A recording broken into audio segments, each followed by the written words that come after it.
د نن ورځې ډیر مهم تازه او لنډ خبرونه له موږ څخه په لنډو کې واورئ. قدرمنو لیدونکو السلام علیکم. ستړي مشئ. پاکستانی پولیسو په اسلام آباد ښار کې د پښتون ژغورنې غورځنګ د لاریون په مهال د دې غورځنګ لسګونه غړي نیولي دي. د پاکستانی رسنیو د راپورونو په اساس د پاکستان د پارلمان دوه غړي محسن داوړ او علي وزیر د عوامي نېشنل ګوند مخکښ افراسیاب خټک د پښتون ژغورنې غورځنګ د هغو 15 تنو له ډلې دي چې نن ورځ ماسپښین مهال په اسلام آباد کې د پولیسو له لوري نیول شوي دي.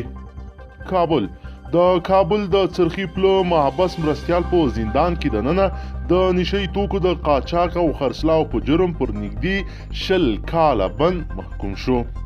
چین کې د افغانستان سفارت په دغه هیواد کې له میشتو افغانانو غوښتي چې له ځایي چارواکو او مسؤلینو سره په اړیکه کې اوسئ او د هغوی پر روغتیایي لارښوونو دې عمل وکړي.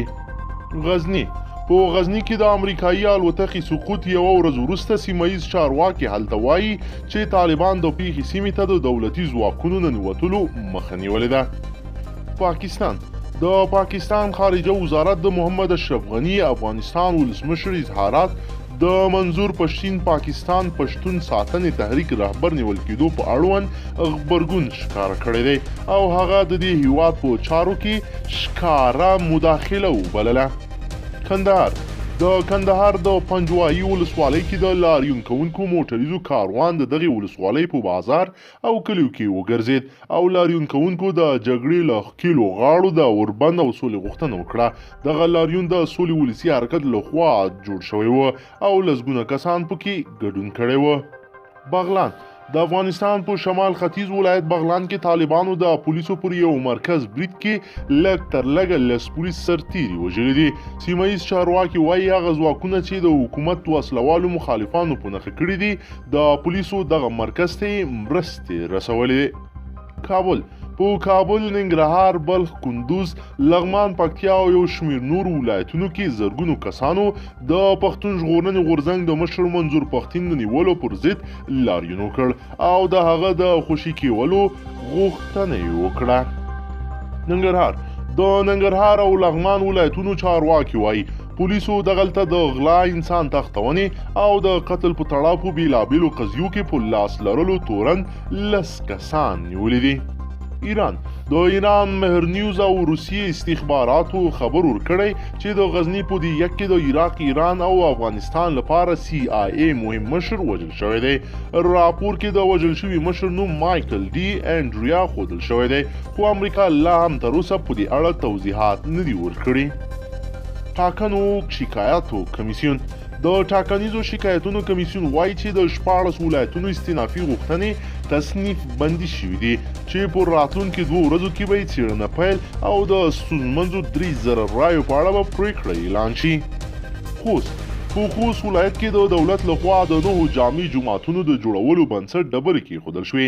دغه جوماتونه د خوست په 9 ولسوالیو علي شیر، نادر شاه کوټ، ګربز، اسماعیل خیل، مندوزي، دومنده، سپیره، ځاځي میدان، تڼۍ او موسی خیل ولسوالۍ کې جوړیږي.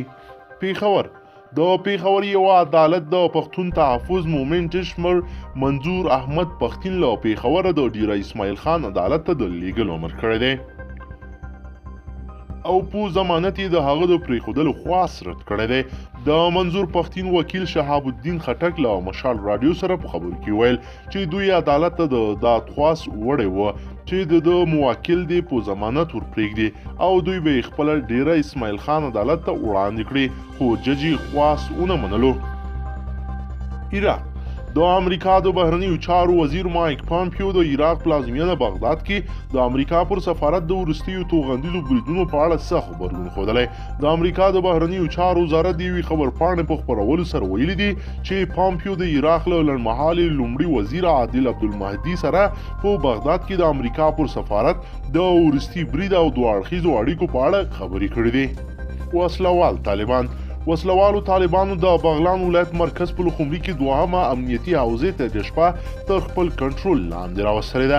د وسلوالو طالبانو وین ذبیح الله مجاهد رسنیو ته په لیږلي خبرپاڼه کې ویلي چې ملګري تېره شپه د یوې چاپې په ترڅ کې د بغلان ولایت د پلخمري ښار اړوند د الوان سیمه کې دوهمه امنیتي حوزه مکمله فتح کړې ده.